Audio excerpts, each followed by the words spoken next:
you who don't know me, if we haven't met before, I'm Stephen Barnes and I run a firm called the Hong Kong Visa Centre, which is a business I started 5 years ago. But I've been doing Hong Kong immigration for about 25 years, and there's a whole story that I'm not going to bore you with today, but I'm going to sort of delimit my conversation to about the last 5 years, really. Given that immigration is my bread and butter, and this talk really is designed to give you the nuts and bolts of scaling a business, it would be remiss of me not to at least spend a couple of minutes on the various visa types that you can consider if you are growing a business and you need to bring in foreign national talent to help you in your mission.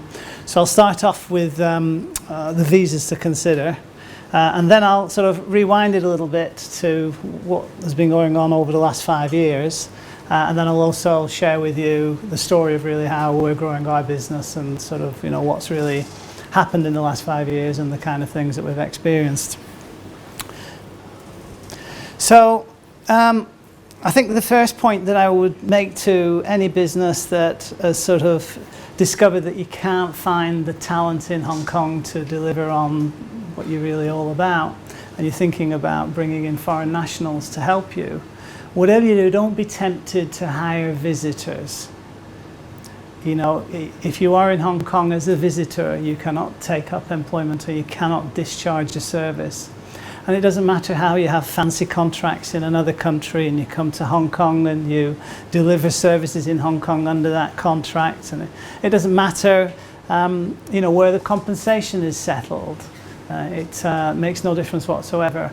The rule is you can't take up employment to discharge a service, paid or unpaid. So by funneling cash through to an offshore account while you're in Hong Kong delivering services or taking up employment as a visitor, that's not going to work either. So do understand that if you want to draw foreign national talent into your business, understand two things. Firstly, are they themselves approvable under the various visa types?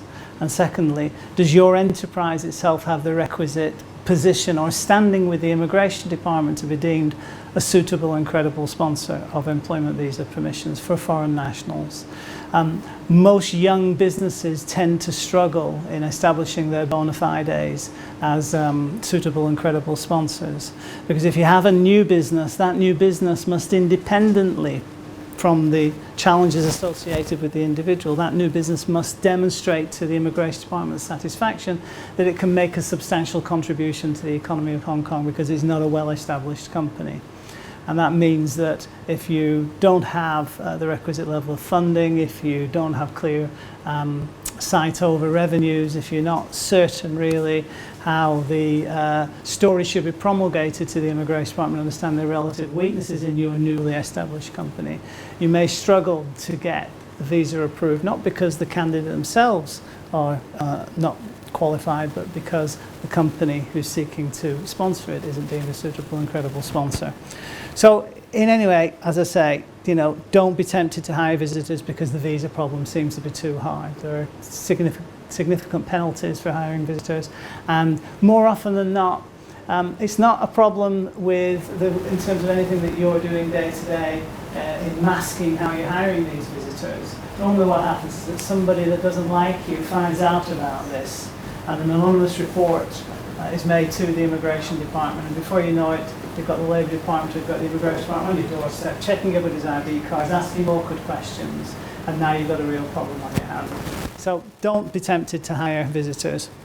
What I do say, though, is if you've got opportunities to consider various immigration state I that's open to you in relation to foreign nationals that are coming your way that you want to hire, take the path of least resistance. And there are many ways to do this. If you're a certain nationality, you can get a working holiday visa. A working holiday visa doesn't require any kind of assessment of the company as sponsor.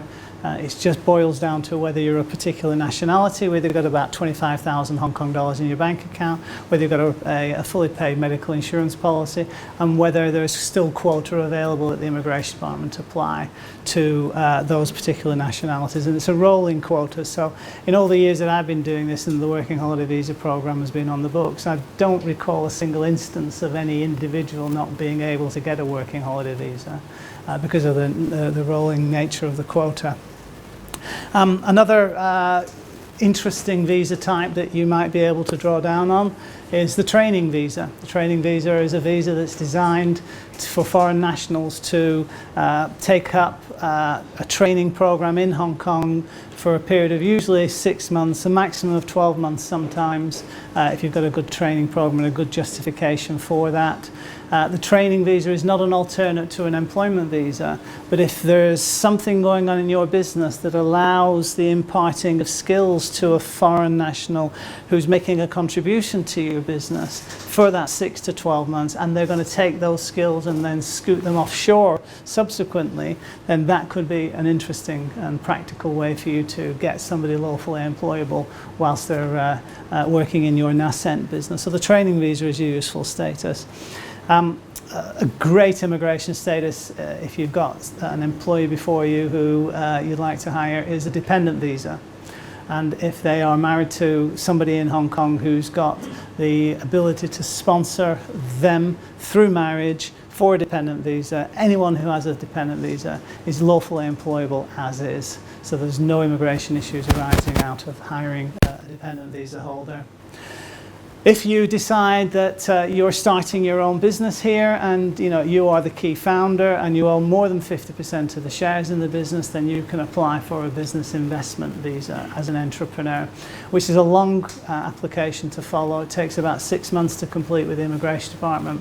The test for approval is you have to show you can make a substantial contribution to the economy of Hong Kong, which means you've got to have a properly set up office, you've got to have sufficient funding in the business to sustain yourself, you've got to show that the business itself is sustainable in terms of qualities of revenues that should be accruing to the business.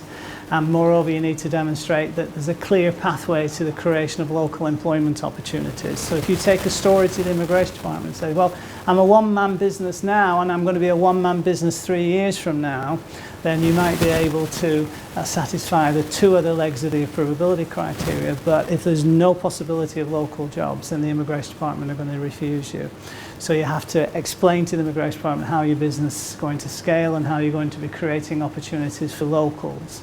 And if you've got all those things in place and you've got about $1 million Hong Kong dollars when you start the application, then you can expect, if you've got a decent story, that the Immigration Department will approve you for a business investment visa as an entrepreneur. So the last immigration status before I get on to the storytelling side of this talk tonight is really the employment visa. And as I mentioned, the employment visa requires your company, your entity, to be deemed a suitable and credible sponsor, and the individual applicant themselves must be deemed a professional. And that means that they are at a minimum a university degree holder with at least 2 years post-graduation working experience in a managerial or supervisory capacity. However, if your applicant for the employment visa doesn't have a university degree but he's got tech skills and he's got documented tech skills, it becomes possible in this environment to argue away the need for a degree per se if you can show that there's tech skills that are essentially going to be of value to Hong Kong. So those are the visa types that generally come into play. I've mentioned them because we talked about accounting, we talk about HR. Immigration is an integrally important part of the whole spirit, if you will, of being a startup entrepreneur in Hong Kong. And you want to check our website out, hongkongvisagiza.com. There's about 10,000 pieces of content there available for you that will sort of answer all your questions and sort of help you understand what it actually takes to get approved for those particular visa types. Because our mission, as you'll see in a moment, is to support everybody in Hong Kong who has a visa problem by helping them answer questions and helping them solve problems so that you can make informed decisions about how you progress with your hiring of individuals who need immigration status to be able to do that for you.